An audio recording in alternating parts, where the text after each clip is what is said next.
ጭላዳ አንተ ጭላዳ ለብረ ተጫጭ በተስፈርብላቸው ጭራሽ ማዝራዊ ወጥ ዳሉት ነው የሚገባው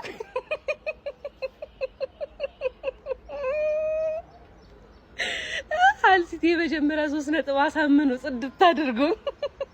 ሜዳው ላይ ወስዶ ለጠፍ ይታ አሁን ተረጋጋለሽ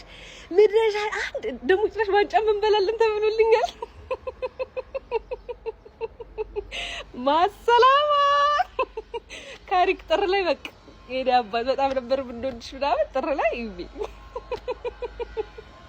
ያለ ዩናይትዳዊ ሆነ ደንገጥ ጭንቅ እንዳይለ ነው ማለት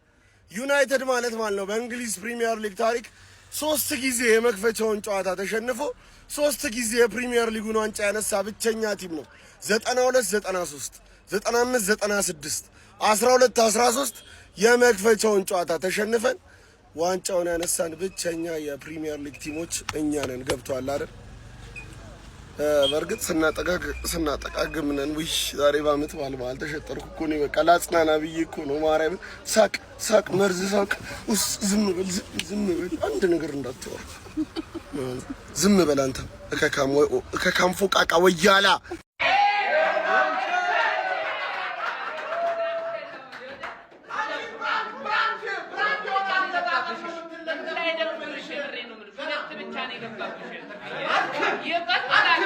በነገራችን ላይ እንዳይደብራችሁ ስርፍጆች ገብቷላ ባሌባ ሲመጣ ያስተካክሏል እሺ እንዳይደብረ ባሌባውን ይመጣል ማለት ነው ከላይ ዘንድሮ ስንት ጨርሳለ ማለት ነው ሸርተት ተብለ የለመርሽው ሻሽዬ ቦታሽ ላይ ደቅ እንዳይደብርሽ በነገራችን ላይ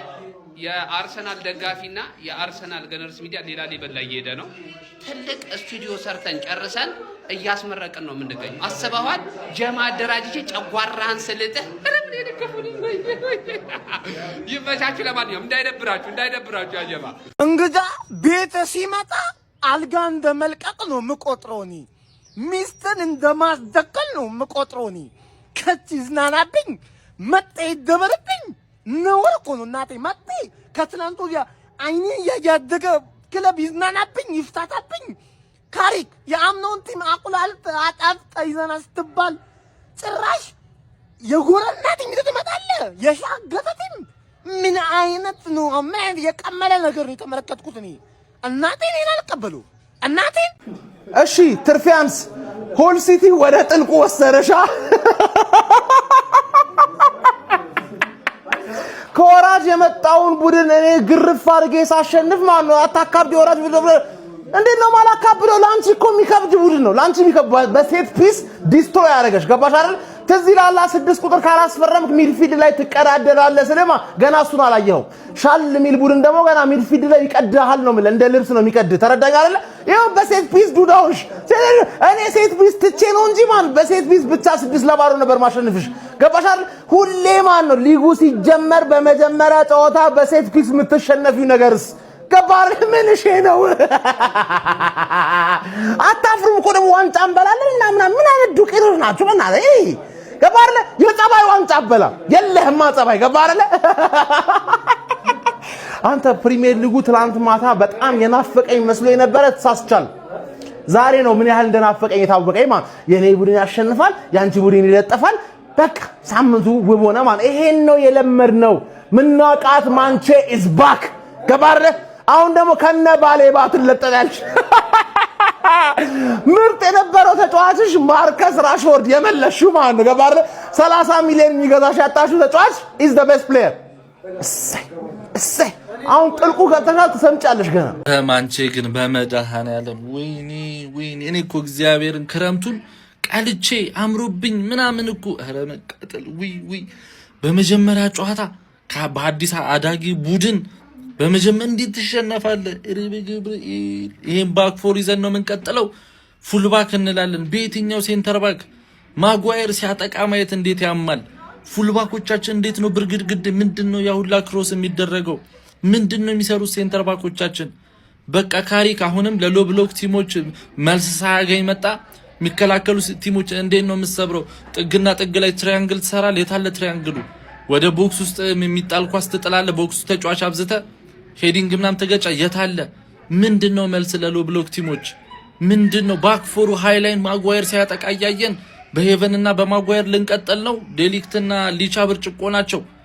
ገና ሌንዮሮ ልጅ ነው፣ ሄቨን ልጅ ነው። ፉልባ እንደዚህ ነው የምንቀጥለው? ስንት ነገር ጠብቀን ስንት ነገር ተባብለን ወይኔ ወይ ወይ ወይ ወይ ወይ ወይ ወይ አፍን አትክፈት ማለት አረ ዩናይትድ አረ በቃ እንዴ ስንት 19ኛ ሆናችሁ እኮ አሁን ኮቨንትሪን ትናንት 3-0 ባናሸንፍላችሁ 20ኛ ነበር ምቶ አንዳንዴ ያመስግነኝ ምን ሆነ ነው ምንም ነው ማትችሉት ራሽፎርድን አስገብታችሁ ማን ራሽፎርድ ገና ሲያየው ቲማችሁን እንዴት እንዳስጠላው አረ እኔ እኮ ላሊጋ በልቼ ነው የመጣሁት በቃኛል ምንም አትችሉም ምንም ነው ማትችሉት እግዚአብሔርን ማለት ነው ብሩኖ ነው አሁን አይ ሰውዬ ነው አምና የፕሪሚየር ሊግ ያመቱ ምርጥ ተጫዋች ይበለው ይሄ ሰውዬ ነው ቀሙት ቶሎ በሉና ሂዱና ቀሙት በእናትህ እንዴት ነው ማትችሉ እኔ ተናግሬያለሁ ካሪክ ፋይንድ አውት ይደረጋላችሁ ቀጣይ አመት ላይ ትክክለኛ ቲም ሆኖ ነው የሚመጣው ከዛ ትንንሽ ቲሞች እንደ ትልቅ ቲሞች አክብረውት ዘግተው ነው የሚጫወቱት ዛሬ ተዘጋበት ምንም አታመጡም ምንም ነው ማታመጡት የምር ይቅል እንኳን ሼስኮ እንደውም ገብቶ ሲዘል ነበር ብዙ ጊዜ ገብቷችኋላ ምንም ነው ያልቻላችሁት ራሽፎርድ ትንሽ ተንቀሳቀሰ እንደውም ሰከንዳ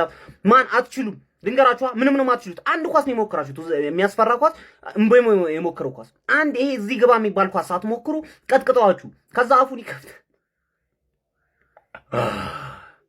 ማን አይመጣውም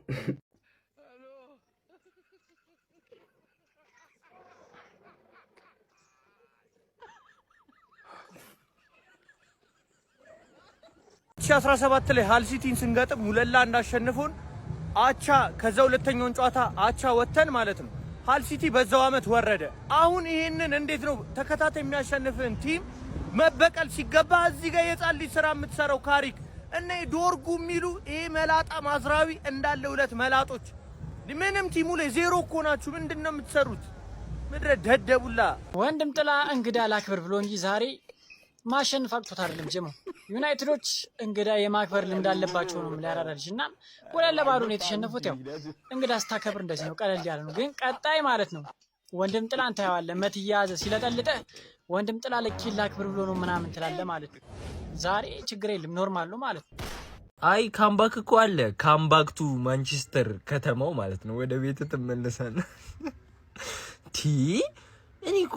ፕሪሚየር ሊጉ ተጀመረ ምናምን ብለህ ሰፍ የምትለው ነገር እኮ ኡፍ ፕሪሚየር ሊጉ ተጀመረ ደሞ ምናምን እንደማለት ሰፍ ምናምን የሚሉት ነገር እኮ ነው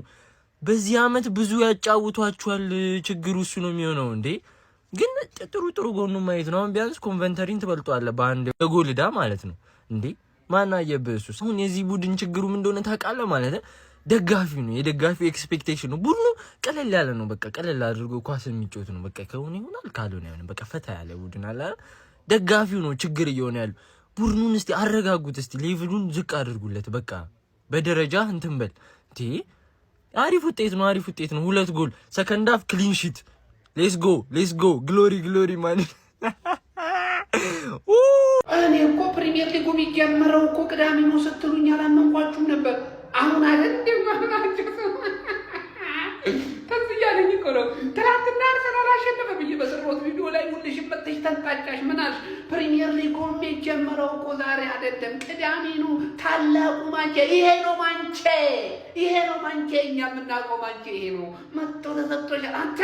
ከወራጅ ቀጠና በመጣት የምትለጠለጣለህ አረ ለፕሪሚየር ሊጉ እንኳን አስቡለት ክብራችንን መጥሩና ተጫወቱ እንጂ ምን ነክቷችሁ ነው ይሄ ነው ማንቼ ነው ራስ አይገልጸው ታቢ ፕሪሚየር ሊጉ ግን ባይጀምር ይሻል ነበር መሰለኝ በዛው አለቀ ጭራሽ ነው ሉቅ ያያደርጉ ሃል ሲቲ በጣም ከባድ ናቸው እኔ ከዚህ በኋላ ለሚገጥሟቸው ለኛም ለሁሉም ቲም አስጊ ቲም ቢኖር ራሱ ሃል ሲቲ ነው የምሬ ነው አንተ ምን አይነት መከላከል ነው የምታሳዩት ማንቼ ግን ምንም ማስከፈት አልቻለም ጭራሽ ምንም ያልቻላችሁት አሁን እዚህ ጨዋታ ላይ እኮ ማለት እንደሆነ ታውቃላችሁ ማንን ለመናገር የማትችሉበት ጉዳይ ነው ገብታችኋል ማጥቃቱ ላይ ምንም ቅያሪ እንዲያደርግ የፈለኩትን ያህል ቅያሪ አድርጎ ነበር ካሪክ ግን ምንም አይነት ለውጥ ማድረግ አልቻለም እነሱም የሚከላከሉበት መንገድ እግዚአብሔር በጣም ፐርፌክት የሆነ እንትን አጫውታቸውና በቃ አይዟችሁ ገና 37 ሳምንት ይቀራል ማንቸስተር ዩናይትድ ምን ነክቶት ነው ጋይስ ከቻምፒዮንሺፕ ያደገው ሃል ሲቲ አይደል እንዴ 2-0 በፕሪሚየር ሊጉ የመክፈቻ ጨዋታው እንግዲህ ሽንፈት ገጥሞታል። መጥፎ አጀማመር ማይክል ካሪክ ከማንቸስተር ዩናይትድ ጋር ማድረግ ችሎ ነበረ። ሃል ሲቲዎች ግን ይመቻቸው፣ በጣም የሚገርም ፐርፎርማንስ ነበር ያስመለከቱት። 2 ቆንጆ ጎሎችን ነበር ማስቆጠር የቻሉት። ከዛ በተጨማሪም ተደጋጋሚ ሙከሮችን ሴኒ ሌመንስ ላይ ሲያደርጉበትም ተመልክተን ነበረ። ማይክል ካሪክ እንግዲህ ከማንቸስተር ዩናይትድ ጋር በመሆን የመጀመሪያ ፕሪሚየር ሊግ ጨዋታውን በሽንፈት ጀምሯል። አዳዲስ ፈራሚዎቹም ቲሊማንስ እና አንድሬ ሳንቶስ በጨዋታ ላይ ጥሩ ፐርፎርማንስ ነበራቸው ለማለት በጣም ያስቸግራል። ክሬቲቪቲያቸው በጣም ደካማ ነበረ። በሃል ሲቲ የሜዳ ክፍል ላይ የጎድሎችን ደጋግመው ለመፍጠር በጣም ብዙ ስትራግል ሲያደርጉ ነበረ። ብቻ ለዩናይትድ መጥፎ አጀማመር ነው። ሃል ሲቲ ግን እንደ አዲስ አዳጊ ቡድን በጣም ጥሩ የሚባል ፐርፎርማንስ በዚህ የሚቀጥል ከሆነ ደግሞ በፕሪሚየር ሊግ የመቆየት ተስፋቸው በደንብ ከፍ ያለ እንደሆነ ያስመሰከሩበት ጨዋታ ነው ብዬ አስባለሁ። ለማንኛውም እናንተ ስለዚህ ጨዋታ ምን ትላላችሁ? ሀሳባችሁን አጋሩኝ። የፕላስ ምልክቱ መጫ እንዳትረሱ። አንድ ጊዜ እቺ ቪዲዮ ተመልክተን እንመለስ። እነ ካርሎስ ባሌባ ገና ሳይመጡ ቋሚ አሰላለፋችንን እንደዚህ አድርገን እንደዚህ የጠራ ቤንች አለን እያደረግ ቅጥቅጥ አድርገን ነው አንደኛ ላይ እንደምንቀመጥ አልጠራጠረ። መጀመሪያዎቹ 2 የፕሪሚየር ሊግ ጨዋታዎች የተረዳነው ነገር ቢኖር ማንቸስተር ዩናይትድ እና አርሰናል በነበራቸው አቋም ይሄኛው የውድድር ዓመት ጀምሯል ማለት ነው። አዲሱ አዳጊው ሃል ሲቲ ክሊንሺት አስመዝግበው ማንቸስተር ዩናይትድን 2-0 በሆነ ውጤት ማሸነፍ ችሎ ጨዋታውንም ከተመለከትን ከማንቸስተር ዩናይትድ በተሻለ ለግብ የቀረቡ ድሎችን ሲሞክሩ የነበሩት ሃል ሲቲዎች ናቸው። ጨዋታውን ማሸነፍ ይገባቸዋል ብዬ አስባለሁ። ማንቸስተር ዩናይትዶች አምናም ከዛ በፊትም የሚቸገሩበትን ነገር ከትናንሽ ቡድኖች ጋር በደንብ ብቃታቸውን ማሳየት ይቸገራሉ። ይህም ነገር በዚህኛው የውድድር ዓመት የሚቀጥል ይመስላል። ከላይ እንግዲህ ማንቸስተር ዩናይትድ አዲሱን የውድድር ዓመት በሽንፈት ጀምሯል። 2-0 በሃል ሲቲ ተሸንፈዋል። እናንተስ ጨዋታው እንዴት ተመለከታችሁት? ሀሳባችሁን ኮሜንት ሴክሽን ላይ አስቀምጡ። ጋይስ የምናቃት ሻሺ ተመልሳለች ነው፣ በአግባቡ ነው የተመለሰችው ማለት ነው። በሃል ሲቲ ጥግብ እየተደረገች ነው። እኔ የማስበውን ማለት ነው ያ ሰውዬ ማለት ነው ለፀጉሩ ቦርሳ መግዛት አለበት እንጂ አይሆንም። በሃል ሲቲ አሁን ካምባክ እናደርጋለን የሚልም አይጠፋም እኮ፣ ፈርጌታ የሚልም አይጠፋም እኮ።